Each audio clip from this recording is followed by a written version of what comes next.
Salam dostlar, kanalıma xoş gəldiniz. Bugünkü videoda Green Card-la bağlı yeni yayılan məlumat barədə danışmaq istəyirəm.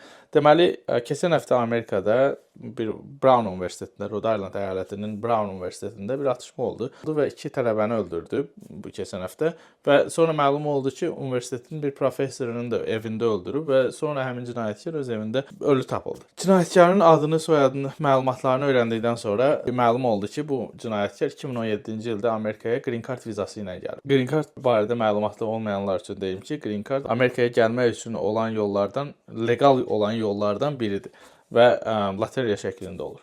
Bu barədə əlavə videolar çəkmişəm, istəsəniz kanalda baxa bilərsiniz. Həmin o xəbərdən sonra, məlumatdan sonra, daha doğrusu dünən Amerikanın Department of Homeland Security Kristi Noem məlumat yaydı ki, bəs Green Card loteriyası müddətsiz şəkildə dayandırıldı.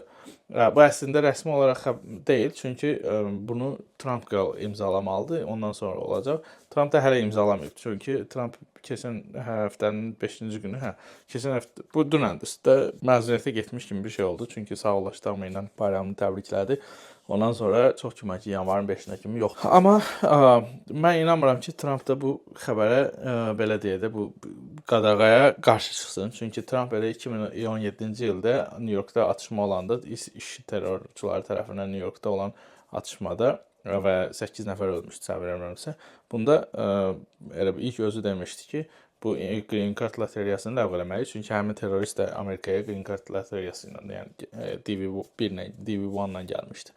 Nəysə, uzun sözün qısası, bu bir növ bu respublikaçılara və Amerikada Green Card-ı ləğv eləmək istəyənlərə, Amerikaya xaricdən gəlmək istəyənlərə bir növ yaxşı xəbər kimi oldu. Çünki onlar bir bəhanə axtarırdılar ki, bu Green Card-ı ləğv eləsinlər və Amerikaya gələn immiqrantların qarşısını alsınlar. Trumpın zaten seçim vədlərindən biri idi ki, yumruyu bağlayacaq, immiqrantları deportasiya eləyəcək, Amerika tarixinin ən böyük deportasiyası olacaq və eləyir də bunu yavaş-yavaş. Amma plus Green Card-ı ləğv eləmək məsələsi də uzun müddətdir ki, gündəmindədir Trumpın. Yəni Trump 2017-ci ildən bəri çalışır, hakimiyyətə gələndən də çalışır və bildiyiniz kimi Trumpın artıq 1-ci ilidir və Trump gəldikdən sonra Green Card qeydiyyatı olmayıb. Normalda Green Card qeydiyyatı olmalı, bu il qeydiyyatdan keçənlər üçün Green Card qeydiyyatı olmalıydı. Oktyabrın 3-ü başlamalıydı.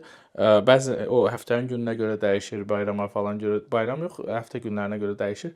Yəni 3-ü, 5-i, 7-si bu aralarda olurdu, qeydiyyat başlayırdı, noyabrda qədər də davam eləyirdi. Amma bu qeydiyyat olmadı, çünki Trump bu Green Card qeydiyyatını pullu elədi. Pullu dediyim, yəni qeydiyyat $1 təşkil eləməyə başlamışdı, amma bunu tam olaraq təkmilləşdirmədilər. Çünki $1 xidmətini veb-saytə əlavə eləmək üçün də bu proqramistlərin, yəni koder yazarların müəyyən bir vaxt tələb eləməsi lazım idi ki, orada o yenilik eləsinlər, test eləsinlər, implement eləsinlər və bunu eləyə bilmədilər, çünki Amerika qapanmaya getmişdi. Yəni dövlət qapanmaya getmişdi.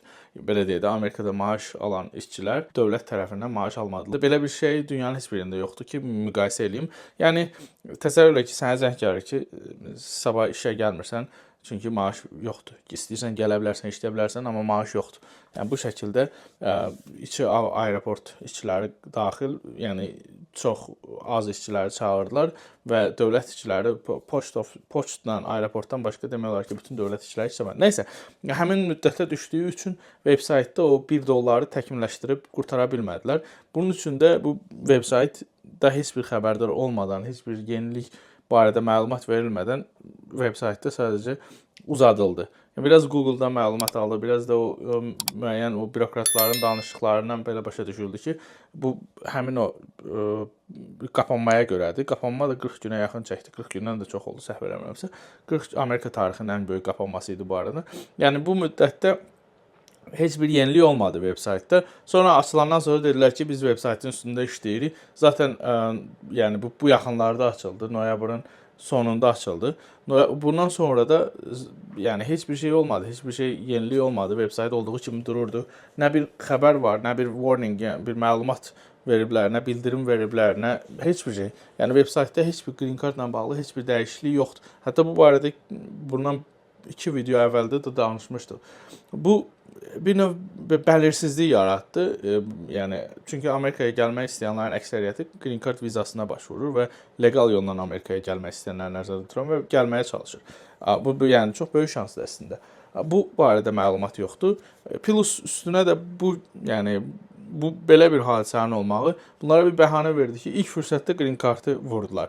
Təbii ki, yəni Amerikada ali məhkəmə var, konqres var. Bunlar səs çoxluğu ilə, məhkəmə qərarı ilə dəyişilən bir şeylərdir. Əsas da konqresin qərarı ilə dəyişən bir şeylərdir. Konqres inanmıram ki, bu Green Card-ı ləğv eləyər, çünki Amerikanın ən böyük dayaqlarından biridir ki, immiqrant gəlsin və burada o balansı qorusun. Çünki bu bazar ona uyğun oturub.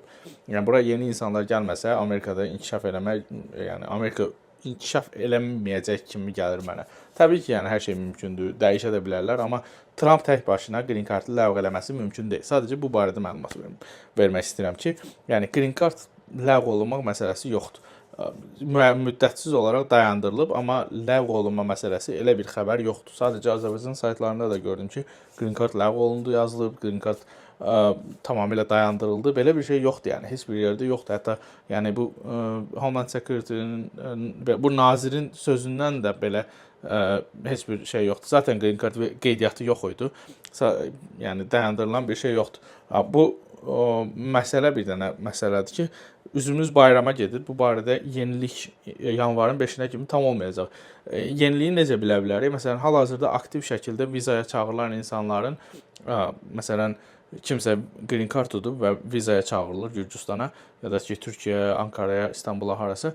Bu insanların viza prosesi necə olacaq bilmirik. Çünki bayram, yenə deyirəm, Amerikada artıq bayram sezonuna girmişik. Christmas arxasından yeni il gəlir və bu zaten görüşlər dayandırılmışdı. Yəni məncə dayandırılmışdı. Tam olaraq bilmirəm, amma bayram olduğu üçün düşünürəm ki, bu dayandırılıb. Trump da məzuniyyətdə olduğu üçün, yəni bayram məzuniyyətində olduğu üçün belə başa düşürəm ki, bütün dövlət orqanları dayandırılıb. Məsələ odur ki, bu Green Card udan insanların prosesi necə olacaq? Okay, başa düşdük, yeni qeydiyyat hələ ki yoxdur. Bəs məsələn deyək, keçən il, bu ilin may ayında Green Card udan insanları artıq sentyabrdan çağırırdılar.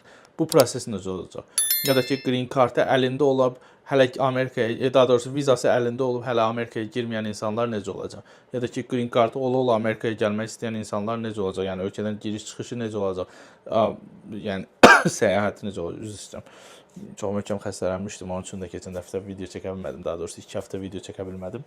Nəsə, yəni demək istədiyim odur ki, bu çox böyük bəlirsizliklər var və bu bəlirsizliklər Amerikada çox insanları narahat eləyir. Artıq yerli insanlar, yəni Amerikanlıların özünü də narahat eləyir. Tək immiqrasiya ilə bağlı yox, çox şeylə bağlı yəni narahatçılıqlar var. Bu barədə geniş danışmaq olar irəlidəki videolarda. Çünki Amerikada çox, yəni mən belə deyək də, gerçəkləri belə o dokumentarları, o araşdırmaları gördükcə baxırsan ki, rüşvət çarxının içində yaşayırsan və yəni demokratiya sadəcə sözdür, yəni sadəcə sənə elə gəlir demokratiya var. Nəysə, bu başqa mövzudur.